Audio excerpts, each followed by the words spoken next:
Hey guys, finally Red Magic 9 Pro and Pro Plus design and hand-on image and video are finally revealed. We will have a even more RGB lighting. The Red Magic 9 Pro and Pro Plus smartphone is coming on 23 November 2023 and we already know that the phone will be flat at the front and back, and as you can see that the phone design, build quality and display quality is looking so good, and it also come with under display front camera. It will have an 8.9mm thin profile.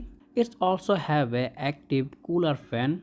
There will be 50 megapixel triple camera setup in the back, 50 megapixel GN5 plus OS, 50 megapixel JN1 ultra wide sensor. Of course, the phone comes with the latest Snapdragon 8 Gen 3 SoC with Android 14. The phone powered by 6500 mAh battery and it supports 80-watt fast charging, and its weight only 229 gram. Phone also have a NFC feature, and here is the both phone Red Magic 9 Pro and 9 Pro Plus, and as you can see that both phone looks so much good, and the phone come with beautiful three colors. So that's all about Red Magic 9 Pro design review. If you found this video informative, make sure hit the like button and also subscribe my channel for more content like this. As always, thanks for watching and I will be catch you the next one. Take care. Allah Hafiz.